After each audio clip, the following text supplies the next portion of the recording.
Hello everyone. तो आज मैं आपके लिए आपका ही दूसरा फेवरेट टॉपिक लेकर आई हूँ।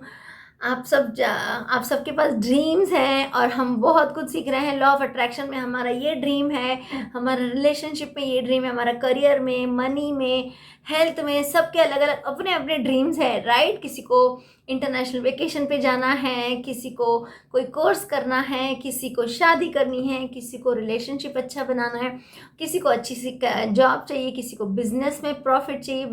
तो ये सब हमारे ड्रीम्स है ना, हमारे कैसे पूरे हो सकते हैं आज मैं आपको बताऊंगी कि उसके लिए एक ड्रीम लिस्ट तैयार करना ज़रूरी है। क्या आपकी ड्रीम लिस्ट रेडी है? तो आज मैं इसके बारे में बात करने वाली हूँ, ठीक है। तो दिल थाम के बैठिए क्योंकि आज आपकी काफ़ी क्लैरिटी हो जाएगी इस टॉपिक के ऊपर। क्योंकि लॉ ऑफ अट्रैक्शन में जब तक आपके पास क्लैरिटी नहीं है ना ड्रीम लिस्ट की, तो वो चीज़ यूनिवर्स आपको देगा ही नहीं, क्योंकि यूनिवर्स आप यूनिवर्स को ही क्लैरिटी नहीं दे रहे हो, वो ही कन्फ्यूज़ है। तो आपको मैं बताऊंगी कि क्लैरिटी ऑफ ड्रीम्स कैसे हमको बनाना चाहिए और कैसे हम अपनी ड्रीम लिस्ट तैयार कर सकते हैं, ठीक है। मैं इस छोटे से एग्जाम्पल को आपको समझाऊंगी। चलिए समझिए, हम है ना कहीं जाते हैं या फिर आप अपनी फैमिली के साथ एक रेस्टोरेंट में जा रहे हैं, ठीक है। आपने वहाँ पे जाके बैठे और आज आपने सोचा कि आज हम बाहर से होटल में खाना खाएंगे। आप बैठ गए, आपने मेनू कार्ड देखा, आपके पास मेनू कार्ड आ गया। आपके पास जब मेनू कार्ड आया, आपने क्या किया, आपने वेटर को बुला के ऑर्डर दे दिया, ठीक है। वेटर को बुला के ऑर्डर दे दिया और आपने उसको बोला, पता है आपने क्या ऑर्डर दिया? आपने वेटर ने आपको पूछा कि मैडम आप लोग क्या खाएंगे बताइए। तो आपने बोला आप कुछ भी लेके आइए आपके पसंद का। तो वो बोलेगा मैडम लेकिन फिर भी हमारे पास काफ़ी सारी चीज़ें अवेलेबल हैं। तो आप बोलोगे ठीक है, आप है ना ले आइए, जो भी होगा हम खा लेंगे। आप एक काम कीजिए, आप है ना सारा जो भी साउथ इंडियन में अवेलेबल है या फिर नॉर्थ इंडियन, आप ऐसे उसको ऑप्शन दोगे, ठीक है। तो वो बेचारा कंफ्यूज हो रहा है, वो फिर से आपको थर्ड टाइम पूछ रहा है कि आप मैडम क्या खाओगे, ज़रा मुझे प्रॉपरली बताएंगे। फिर भी आपने जवाब वही दिया कि हाँ आप ले आइए हम खा लेंगे। वो चला गया और उसने क्या किया, थोड़ी देर बाद वो आपके पास खाना लेकर आया। अब आप वेजिटेरियन, वो नॉन वेजिटेरियन, ठीक है। उसने क्या किया, उसने आपके लिए एक नॉन वेजिटेरियन डिश ले आया। वो आपके लिए ऐसी चीज़ ले आया जो आपको पसंद नहीं है।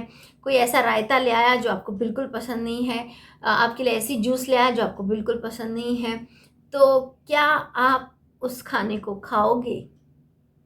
नहीं। क्यों नहीं खाओगे? क्योंकि वो आपके पसंद का नहीं है। तो गलती किसकी है? गलती आपकी है। जब उसने आपको 3 बार पूछा कि आप क्या खाएंगे, आपने क्लैरिटी देनी चाहिए थी ना कि मुझे बटर पनीर चाहिए, मुझे बटर नान चाहिए, मुझे एक पाइनएप्पल रायता चाहिए, मुझे एक लेमन जूस चाहिए उसके साथ, या मौसम्बी जूस चाहिए। क्लैरिटी देनी चाहिए थी ना। अगर आप क्लियर ऑर्डर देते तो वो वही चीज़ ले आता। क्लैरिटी चाहिए, ड्रीम लिस्ट में भी इसी तरह क्लैरिटी चाहिए। यूनिवर्स को हम बहुत कुछ बोलते हैं कि हमें ये चाहिए, हम अपनी लिस्ट बताते रहते हैं, हम बहुत तरीके सीखते हैं कि हमारा ये ड्रीम है, ये ड्रीम है, हम एफर्म करते हैं, डायरी में लिखते हैं, बस हम लिखते हैं। बट क्या आपने देखा कि क्या आप सही तरीके से अपनी ड्रीम लिस्ट लिख रहे हो? क्या सही तरीके से आप यूनिवर्स को मैसेज भेज रहे हो? आपने अपनी ड्रीम लिस्ट क्या लिखी है, क्या कैसे लिखा है अपने ड्रीम लिस्ट में? क्या आपने ये लिखा है कि यूनिवर्स मुझे है ना एक घर चाहिए, ठीक है। दूसरे किसी से पूछा तो उसने कहा यूनिवर्स मुझे एक गाड़ी चाहिए, ठीक है। थर्ड पर्सन से पूछा यूनिवर्स मुझे है ना अब्रॉड जाना है, मुझे सेटल होना है, ठीक है। अब ये सारी 3 एग्जाम्पल जो मैं दे रही हूँ ना, ये यूनिवर्स आपको नहीं देगा। ये इच्छाएं पूरी नहीं होंगी, ये ड्रीम्स पूरे नहीं होंगे। क्यों? क्योंकि आपने उसमें क्लैरिटी नहीं बताई। अगर आप घर चाहते हो, आप कौन सी लोकेशन में चाहते हो, आप कितना बड़ा घर चाहते हो, आपकी फीलिंग्स आपको बताना है यूनिवर्स को इस तरह से कि आपको वो घर मिल चुका है और आप एंजॉय कर रहे हो। इस तरह से आपको पहले से ही उसको थैंक यू बोलना है, तब आपको जाके वो चीज़ यूनिवर्स देगा। आपकी ड्रीम लिस्ट बनाने का एक तरीका है, मैं बताऊंगी एंड ऑफ द वीडियो में कैसे आपको अपनी ड्रीम लिस्ट बनानी है। आज ही आप एक बैठ जाना, रात को टाइम निकालना, समय दीजिए अपने आप को, बैठ जाइए आज। और आज आप अपने लाइफ में 10 डिज़ायर्स, सिर्फ 10 डिज़ायर्स की क्लैरिटी लाइए और लिखिए जैसे मैं आपको बताऊंगी, ठीक है। तो उसमें फिर जिसने गाड़ी मांगी उसको भी यूनिवर्स ने नहीं दिया, क्यों? उसने क्यों नहीं बताया कि कौन सी गाड़ी चाहिए भैया, कौन सा मॉडल चाहिए? यूनिवर्स ने बोला कि इसने तो बताया ही नहीं इसको कौन से कलर की गाड़ी पसंद है। ठीक है, कैंसिल। यूनिवर्स ने बोला कैंसिल।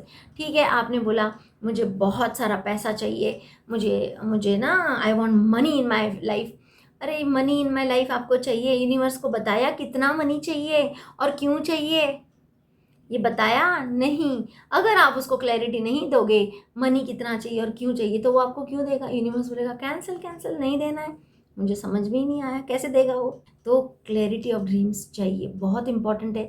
फिर एक स्टूडेंट ने बोला कि मुझे अब्रॉड जाना है, तो मुझे ये मेरा ड्रीम है। अरे कौन से यूनिवर्सिटी में जाना है, कौन सा कोर्स करना है, कब जाना है, सारा चीज़ लिख दो ना अपने ड्रीम लिस्ट में। Clarity, right your dreams with clarity, तब जाके यूनिवर्स आपको वो देगा। अब देखिए कैसे आपको अपनी ड्रीम लिस्ट तैयार करनी है।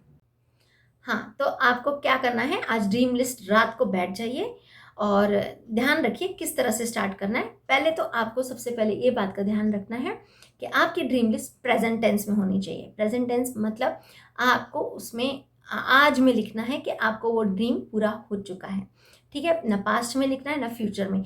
ऐसे नहीं लिखना है कि I want a house, I want money, और I want to go abroad, और I want to go on an international vacation. ऐसी बातें नहीं लिखनी है। वॉन्ट नहीं, फिर वो वॉन्ट ही रह जाएगा। आपको अगर घर चाहिए, एक एग्जाम्पल लेते हैं, अच्छी तरह से समझ लीजिए, सुन लीजिए। अगर आपको घर चाहिए तो आप क्या लिखेंगे? I am living in my 3 BHK fully furnished house which is in Bandra, and I am also enjoying my family time, and I'm also enjoying my exercise and workout time in front of my home theater in my house. अगर कोई student है वो क्या लिखेगा? I am happy to score 460 marks out of 500 in my 12th board exams या 10th board exams या फिर कोई और कॉम्पिटिटिव एग्जाम में। आप अपना एग्जैक्ट स्कोर लिख लीजिए। इसमें आपको क्या करना है, सिर्फ एक चीज़ ऐड करनी है। लिखने के पहले आपको 3 बार थैंक यू बोलना है और लिखना भी है। Thank you universe, I have scored 460 marks out of 500 in my 12th board exams, or in my 10th board exams, or in my CA final exams. Thank you. अब इसमें आप क्या कर रहे हो, ये बहुत इंपॉर्टेंट है। जब आप थैंक यू लिख रहे हो ना, 3 बार लिखने का बहुत इंपॉर्टेंट मतलब होता है आप बहुत गहराई से ग्रैटिट्यूड दे रहे हो, और आप उसमें as if you have achieved it, you are declaring to the universe as if you have achieved it and you are so happy. Important is gratitude देना। जब आप ग्रैटिट्यूड ऐड करते हो ना अपने ड्रीम लिस्ट में, ऐसे ऐसे वो होने लगते हैं। तो आज आप क्या करेंगे, आज है ना, आप ऐसे डायरी लेंगे, ओके, या फिर इस तरह से एक रजिस्टर लेंगे, कवर करेंगे जब आपको जैसे टाइम मिले, और वहाँ पे आप माई ड्रीम लिस्ट लिख लीजिए, और जैसे जैसे आपके पूरे होंगे ना तो आप उसमें लिखते जा सकते हो कि thank you I have received this. तो जो मैंने बताया उस तरह से ही आपको लिखना है। ठीक है, मैंने जो जो लिखा मुझे वही मिला। जैसे मैं आपको एग्जाम्पल बताती हूँ। Thank you dear universe, I am happily staying in my newly renovated house. Thank you dear universe, I purchased a split AC of LG 1 ton with full down payment. Thank you dear universe. I got my dream job of teaching international students where I choose my timings to work.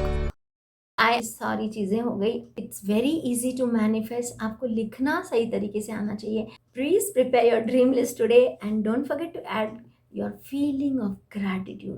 That is what will make you manifest your dream faster. और एक tip देती हूँ जाते जाते, मैंने क्या किया, मैंने ये 10 ड्रीम जब लिखती थी ना मैं, उसके बाद मैं ना उसको अपने वॉइस में रिकॉर्ड कर लेती थी, और फिर बाद में सोने के पहले और उठने के बाद 2-3 मिनट 5 मिनट लगते हैं उसको, आपको सुनना है हेडसेट लगा के। और ये इससे आप क्या कर रहे हो, आप अपने सबकॉन्शियस माइंड में प्रोग्रामिंग कर रहे हो कि ये चीज़ आपके पास आ चुकी है। ऐसे ऐसे आने लगेगी आपके पास चीज़ें। देखिए 21 डेज़ का करना, फिर ब्रेक लेना, फिर से नेक्स्ट डे 21 डेज़, जब तक आपका मन करे करते रहना। नहीं तो सिर्फ आप 7 डेज़ करके भी छोड़ सकते हैं, 11 डेज़, लेकिन इफेक्टिव 21 डेज़ में ज़्यादा इफेक्ट ज़्यादा अच्छी तरह से आता है। तो वो ज़रूर करना, रिकॉर्डिंग वाला ज़रूर करना। ये बहुत वर्क किया मेरे लिए। Thank you so much for watching my video. I'm very very grateful to all my lovely audience and all my lovely viewers, all my lovely subscribers. God bless you all. Yes, get started and go and buy a diary today. आज ही dream list ready करना। Okay, bye bye, all the best for your dream list.